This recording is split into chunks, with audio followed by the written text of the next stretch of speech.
হামজা চৌধুরী, ফাহমিদুল আর সমিত সোমদের মতো তারকার আগমন, ভারত আর সিঙ্গাপুর ম্যাচকে ঘিরে বিশাল উন্মাদনা, এসবের বিপক্ষে একটা মন খারাপের ব্যাপার চোখে আঙুল দিয়ে দেখাচ্ছে বাস্তবতা।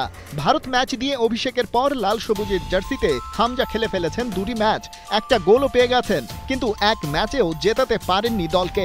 ঘরের মাঠে সেই সিঙ্গাপুরের বিপক্ষে মোস্ট হাইপড লড়াইয়ে বাংলাদেশের নামটা পরাজিতদের কাতারেই। কেন সব আশার গুড়ে বালি পড়ল ঝরে? ঘুরে ফিরে সব রাগ, ক্ষোভ আর অভিমান গিয়ে পড়ল হেড কোচ হাভিয়ার কাব্রেরার উপরে। মিডিওকার একটা দলের কোচ হিসেবে তিনি ঠিকঠাকই, কিন্তু যে স্কোয়াডে প্রিমিয়ার লিগে খেলা তারকা আছেন তাদের ঠিকঠাক ম্যানেজ করার ক্যালিবার আদৌ কি স্প্যানিশ কোচের আছে?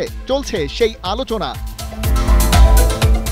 ব্যাপারটা নিয়ে হাত গুটিয়ে বসে থাকেনি বাফুফেও। ন্যাশনাল টিমস ম্যানেজমেন্ট কমিটির আলোচনায় লিপিবদ্ধ হয়েছে কোচের বেশ কিছু ইস্যু।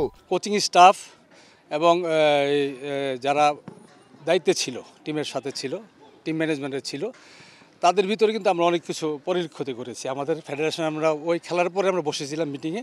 কাবরেরা আর তার অ্যাসিস্ট্যান্ট স্টাফদের প্রথম দুর্বলতা, সিঙ্গাপুর ম্যাচে বদলি খেলোয়াড় নামানোর সময় ব্লান্ডার করা। কাজটা করতে অযথা সময় লেগেছে, দলের মোমেন্টাম সেই সময় হারিয়ে গেছে।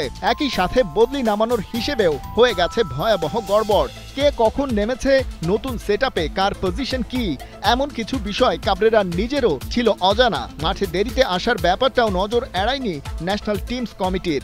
আমাদের টিম কিন্তু তখন খুব পিকে খেলতেছিল, টেম্পো খুব ভালো ছিল টিমের। হঠাৎ যে প্লেয়ার চেঞ্জিংয়ের ব্যাপারে 4 মিনিট 5 মিনিট লেট করাতে কিন্তু আমাদের টেম্পোটা স্লো হয়ে গেছিল। অভিযোগের তালিকা এখানেই শেষ নয়। শেষ মুহূর্তে গোল হজম থেকে বাঁচতে পারেনি বাংলাদেশ, আর তাতেই হেরে বসেছে হামজা বাহিনী। মন ভেঙেছে লাখো ফুটবল পাগল সমর্থকের। ন্যাশনাল টিমের একজন মেম্বার হিসেবে আমি একজন কোচ, আমি জানি যে একসাথে এই রাকিবরে হঠাৎ রাইট ব্যাক খেলাইলো, মুরসালিনে খেলাইলো, জামালরে কেন খেলাইলো, এইসব আমরা সব দেখেছি। আলামিনে নামানোর পরে রাকিব কেন রাইট ব্যাক হয়ে গেল? কিন্তু প্রশ্ন হলো, তাহলে কাবরেরাকে কি এখনই স্যাক করা হবে? অভিযোগ তো রীতিমতো প্রমাণিত।